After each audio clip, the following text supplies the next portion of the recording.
Hugo le hérisson et l'horloge magique.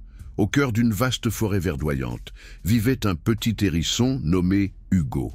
Il était très curieux et adorait explorer les moindres recoins de la forêt, toujours à la recherche de quelque chose de nouveau et fascinant. Un matin, alors qu'il suivait un papillon bleu étincelant, Hugo arriva devant un vieux chêne immense. Une brise légère soufflait entre ses feuilles, produisant une mélodie douce et apaisante. Mais ce qui attira surtout son attention, c'était une petite porte dissimulée dans le tronc de l'arbre. Poussé par la curiosité, il appuya doucement sur la porte qui s'ouvrit en grinçant. À l'intérieur, une pièce minuscule était remplie de rouages dorés et d'engrenages qui tournaient lentement. Au centre de la pièce se trouvait une magnifique horloge posée sur un piédestal de bois sculpté. Ses aiguilles luisaient d'une lueur magique. Sur une petite plaque dorée, Hugo lut ces mots gravés. « Celui qui tourne mes aiguilles, tourne le temps. » Intrigué, Hugo ne put résister à l'envie d'expérimenter. Il tendit prudemment sa patte et fit tourner l'aiguille des heures vers l'avant. Immédiatement, un éclat doré illumina la pièce, et lorsqu'il ressortit, il remarqua quelque chose d'étrange.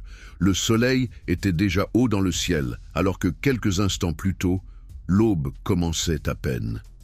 Émerveillé, Hugo comprit qu'il venait d'avancer le temps. « Et si je pouvais revenir en arrière ?» pensa-t-il. Curieux de voir l'effet inverse, il retourna dans la pièce et fit tourner l'aiguille en sens inverse. En ressortant, il fut stupéfait de voir que la nuit était revenue. Les lucioles brillaient dans les buissons et les hiboux ululaient doucement. Hugo bondit de joie. « Je peux jouer avec le temps !» s'exclama-t-il. Les premiers jours, Hugo s'amusa follement avec son incroyable découverte. Lorsqu'il était fatigué, il reculait le temps pour prolonger la journée.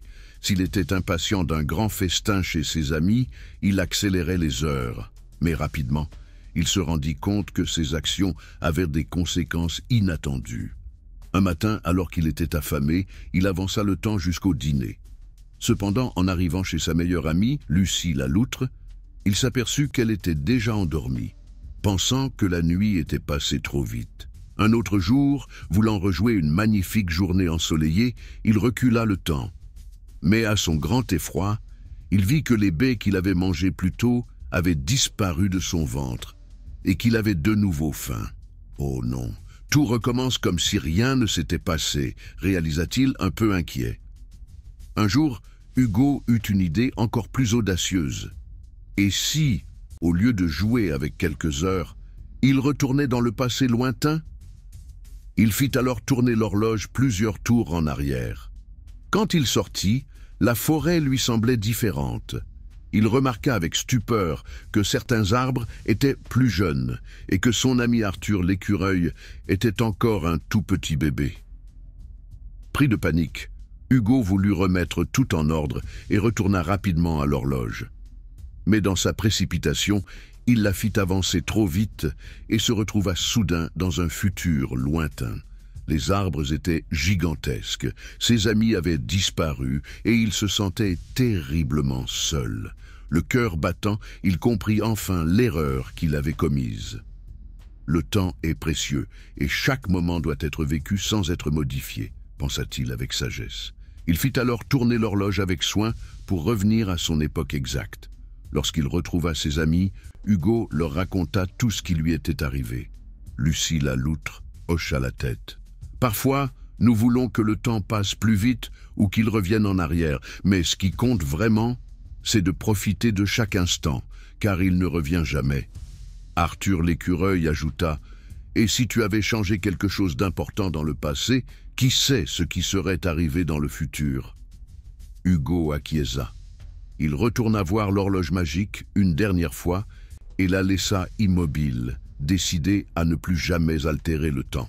Désormais, au lieu d'accélérer ou de reculer les aiguilles du temps, Hugo apprit à savourer chaque moment, à rire avec ses amis, à apprécier la beauté de la forêt et à ne plus se soucier du temps qui passe. Et c'est ainsi que Hugo le hérisson comprit une leçon précieuse. Le présent est le plus beau des cadeaux.